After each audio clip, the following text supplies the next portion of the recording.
Hello there! This video will be the first in a series of videos about the counters and matchups between the commanders in Direct Strike, because sometimes it just feels like there's nothing you can do to win your wave and your opponent just seems to always have a set of units that clean you up.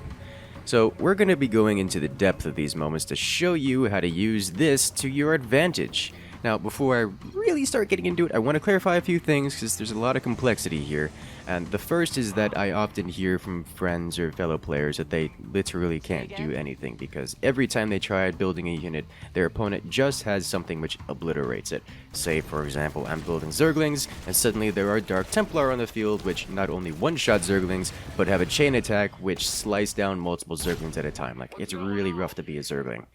And to be fair, there is some truth in that, but Direct Strike, like standard StarCraft, is not a game of rock, paper, scissors. It is much, much more a game of numbers and a game of effectiveness with respect to value or cost. Take, for instance, that same example of Dark Templar versus Zerglings. Dark Templar may do terrible things to light units, but just massing Zerglings can be the most effective way to deal with Dark Templar, and we'll see exactly an example of this in the Stukov versus Vorazun matchup, video coming soon, TM. That said, I wanted to find two words here because the community tends to throw around the word counter, but everyone's definition is a little bit different. Since Direct Strike doesn't have any rock, paper, scissors type mechanics, the idea of countering is much more ambiguous. There's no hard line you can draw which defines which unit compositions are stronger. So I'm going to start quantifying things with my own definition of hard counter, and I define hard counter as a matchup where one side has the ability to create a unit composition which overpowers the other, regardless of the other's composition. The disadvantaged player can really only play to mitigate the damage, relying on teammates to win the match. Similarly, I define soft counter as a matchup where one side has the ability to create a composition which overpowers the other, but that advantage can be mitigated via constant manual control of spellcasting or otherwise perfect play. The disadvantaged player in this case can utilize their micro options to equalize the advantage, or eventually build a unit composition which resets the waves to neutral. We'll see an example of soft countering when we get to Carex versus the Nova matchup. But let's switch to the specifics of the Nova versus Tychus hard counter. You notice here a moment ago I disabled the mag rail munitions ability on our Marauder commandos, and that's just to make sure that we can fully crush the Tychus wave. Yes, the Marauder commandos, they pound for pound are better than Tychus units, but Tychus units' abilities are quite strong, and we want to make sure that we make up for it here. Now, Dahaka just spent all of his worms to kill off our units. There's not really much we can do about that right now. That's just good teamwork on the opposing team.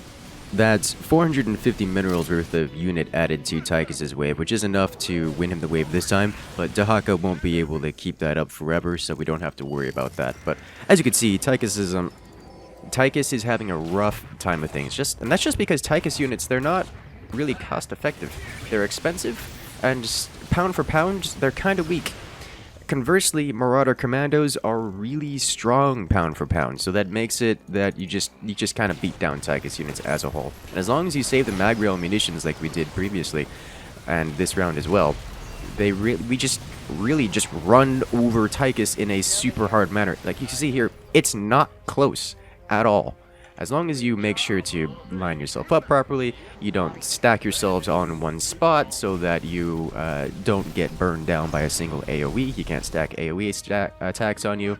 And as long as you have yourself spread out so that all of your Marauder commandos don't overkill the single unit over and over again, then you'll be good.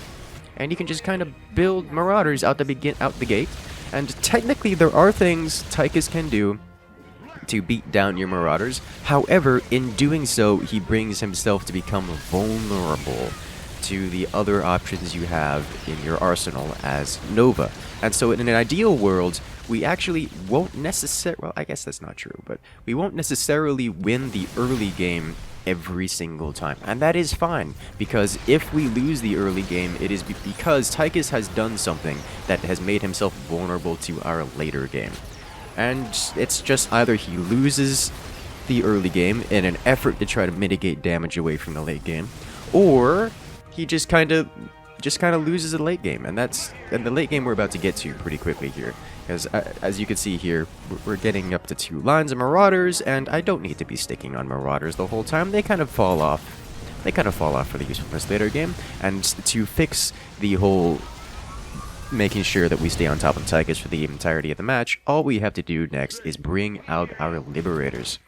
As you guys can tell, or as you might suspect, units that are in Tychus's arsenal that are particularly good versus, well, Marauders, are also not particularly good versus Liberators. And Liberators happen to be massive single-target damage dealers, so they are particularly good versus Tychus. And it makes for a pretty unwinnable matchup for the Tychus player here. You have to resort to some super shenanigans just to mitigate the damage, and it doesn't work out very well. So you can see here, Vega is up. That's usually that's one of the units you need to deal with Liberator. So that's a good call on Tychus' part, despite it ending horribly for him. But as you can see, Vega's really not good versus Marauders. Like, it doesn't... Getting Marauders isn't gonna getting Vega's not gonna help you, so we're just gonna be running over him here. Now, I do want to make sure that I cover the importance of doing things correctly and ideally. Of course, hard counters are something that is just by not by definition. It's something we observe, and it's the counters in StarCraft and Direct Strike alike are not hard pressed in. There's nothing that says this must beat that. So if I do something wrong, like say get too many gases too quickly, or I don't know, put all of my units clumped together so they take extra damage, then there are problems. And I can open myself up to vulnerabilities, and that's not something you want to have happen. Like, as a Nova player, I can build in such a manner that the enemy doesn't have any means of dealing with me. All I have to do is get it right. So just make sure to get it right. Alright, I'm switching off to Shotgun over here to help clean out some of these Sentinels. Some of those Zealots, and then do it again. Nice, so we'll down a lot of those ground units, if not every single one of them. Do we win the ground entirely? Not quite. That's not terribly surprising, to be honest. I'm going to get one more weapons upgrade. I'm specifically ignoring the armor upgrades because Tychus just hit so hard that the armor's not going to do a whole lot of good to me. Mitigating, I don't know, 80 damage down to 89 damage. It's not worth spending 100 minerals for it. I'd rather get closer to having Liberators out. Oof, Super Gary having a rough one. How do you get the odd-looking Vikings? That is actually a skin.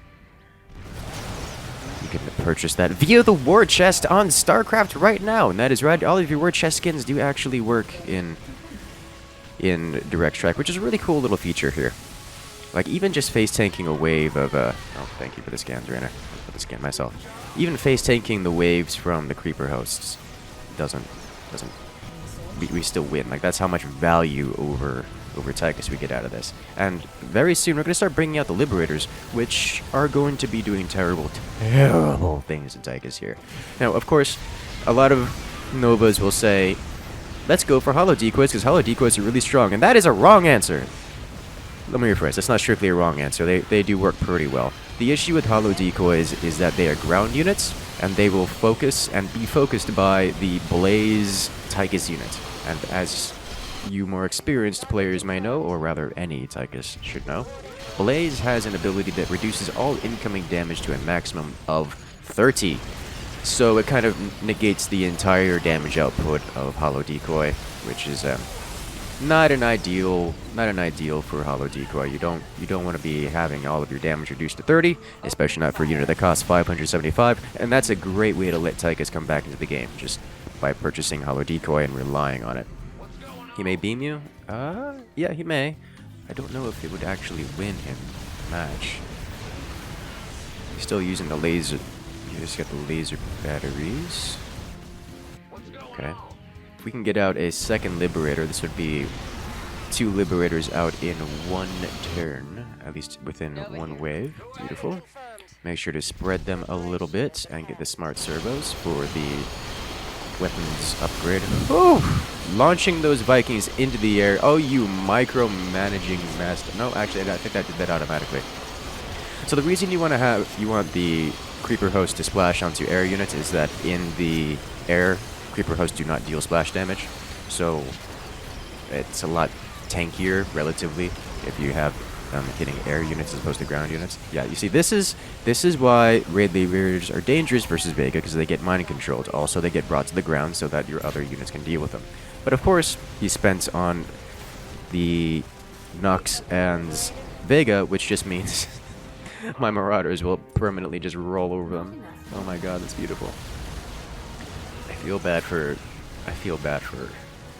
enemy Carrix here. Like, he's just getting wiped out of the air. The ground units are trying to go underneath and damage, but they're really not even dealing damage to the next wave. The tall laser giraffe boys, they're trying. They're trying so hard to do their best. It's not working versus the Mecha Ultralists that drain the souls of mechanics.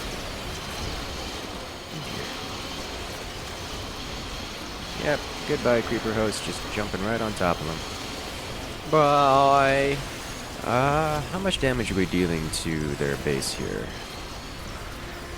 Like, our Marauders are going to come up and just kind of eat Tychus alive. Yeah, that's, rip the entire Tychus wave right there. And do we get to do damage to... Oh, it's close. It's so close! But not quite. We almost got it. Oh, and there's a rage quit. Actually, I don't know if that's a rage quit. He didn't say anything. We would have to ask the opponents if it was a rage quit or not. But welcome to, oh dear, welcome to players that actually know what they're doing. Oof. The mind control goes out on the battle cruiser, which means there's no mind control up for my liberators. Let's go ahead and get a refinery here. Now there's going to be twice the amount of Tychus on the field. So that's going to be fun. We definitely have the units on the ground to deal with Carrix. It's the air units you got to look out for. Yeah. We should be able to deal with Carrix in the air with Raid Liberators eventually, once we get enough of them. Ideally, Goliath would deal with these guys. But honestly, Raid Liberators in large enough amounts will also deal with them, and conveniently happen to just destroy the ever-living daylights out of Tychus. So as long as my teammates don't get beaten by Tychus, then I will be the death that comes for him, which is just fine by me. Now the ultras are not going to fall to the Nux spam. At least of Tychus and the ultras. These poor carriers, they're losing HP due to getting their life absorbed by the Ultralists. That's just funny to me. Okay, so how are the... We only have 4 Liberators. Let's go ahead and get an armor upgrade. And another armor upgrade and weapon upgrade just so we can try to beat these guys down. There we go. Just enough to win on top of that. Look at this. Even without air support, the Marauders are just beating down the Nuxes, which is... That's great. That's amazing. Okay. I definitely need to bring out the Liberators here. We'll see in a future video. I'll go into more in-depth as to explaining this in the Nova versus Carrix matchup. But Carrix is actually a soft counter to Nova. Because, well, for economic reasons that we'll get into. And the solution that Nova has is Mass Liberator. So that's another reason why I'm going Liberators. Liberators are the correct choice. And as much as it's going to be painful for me to have to fight Carrix with nothing but Liberators and without Goliath, it is, at the end of the day, the best option available to me. Because the Mirages will come out and do terrible, terrible things to my units. Make sure to turn off Defender mode so that they attack all the aircraft first. Let the Marauders handle the ground units, they'll be fine. Let the Liberators take care of everything else. We do not quite have enough Liberators to match up with the air units of Carrix here. Not yet, anyways. Not enough minerals. Good job. That's a lot of Carrix being pushed into the wave. Fortunately, our Raynor ally here is kind of just pushing Carrix around. Conveniently, Raynor's having a hard time, as our Tychus is having a hard time dealing with it as well. Mostly because Tychus has designed himself to deal with Marauders, not to deal with flying giant laser bathtubs. sooner or later we will get enough. Oh, we're spawning against Tychus. Oh, sweet. So we're gonna come in to save the day. As Tychus comes in, it does some damage to my allies. Actually, that's a lot of ultra. I don't even think. Yeah, that's oh, rip everything there. Okay, so we're gonna be cleaning up Carrix then, and by that I mean running into Carrix. Oh, all the Mirages clumped up. Look at all that splash damage out of those Liberators. Oof. Liberator Splash is brutal once you actually get enough of them in play. And come on, get on the base. Marauders on the base. Everything on the base, and GG! Alright guys, make sure to hit that subscribe button and the little bell next to it because we're going to be having a full series on all of the hard counters in Direct Strike, and I want to see you guys there. But for now, I'll see you guys later.